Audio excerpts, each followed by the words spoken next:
Well, and you know, the work I was just telling you with my daughter and her brain, and I'm learning a lot that we're just learning about the brain. And it Mm-hmm. is the brain that it is what we need to work with in terms of humans, right? The each and every human brain, like Mm-hmm. how we help each brain on the planet Mm-hmm.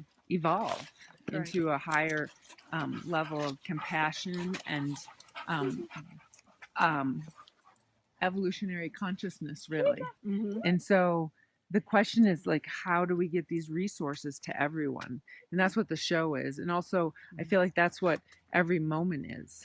Like right now, you and I are having a deep conversation about something, Mm-hmm. right? Instead of talking about our grocery list or whatever, which is also important. Yeah, that's the next thing on my list after the after the Yes, it's topic also walk. important. But while we're at the grocery store, we could talk about, okay, what are we going to do differently today? Right. You And know? here, you know, little by little, we're starting with more sustainable, Hi. with more sustainability in our food, or more organic or naturally processed, you know, fewer chemicals, those kinds of things.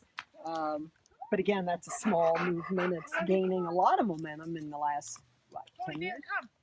Well, what I'm pointing to is actually that we need This to. is this one yours? It's Gorgeous, beautiful, right? absolutely gorgeous. Thank you. What kind is he? He's a chow golden mix. Okay, Very I was pretty. going to say, he looked, yeah, I can see the chow. Yeah. Okay, well, he's gorgeous. So I'm gonna. This conversation is really amazing, and I appreciate your generosity. Oh, And I guess one of the things I want to put out is even just evolving as a species, just into a new species, Homo universalis, I think is one of the words that's being thrown around. Mhm. You know that. So how do we, inside of ourselves, participate in evolving inwardly to make change on the planet at a rapid rate? If I knew the answer to that. Look within.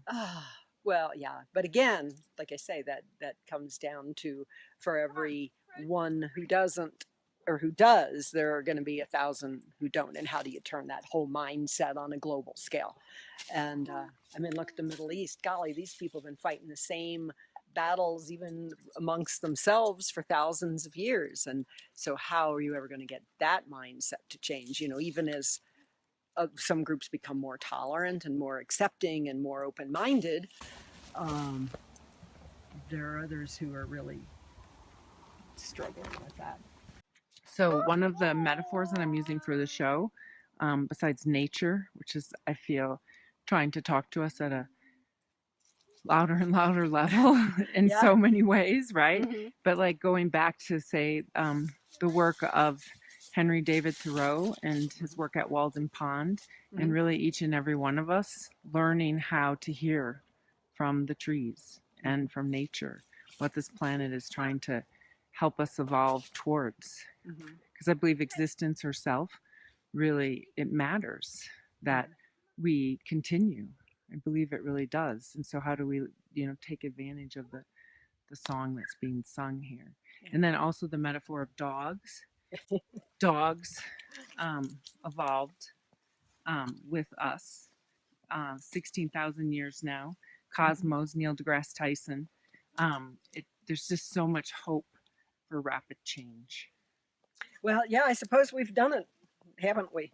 Yes, we 3 have. generations, and you take one that's like this, mixing it with something else, and you got something totally new. Right. So how do we do that with How ourselves? do we do that with people? People. Exactly. Then you're talking genetic engineering, and that would bring Inner out a whole growth. inner growth, Inner work yeah, for everyone.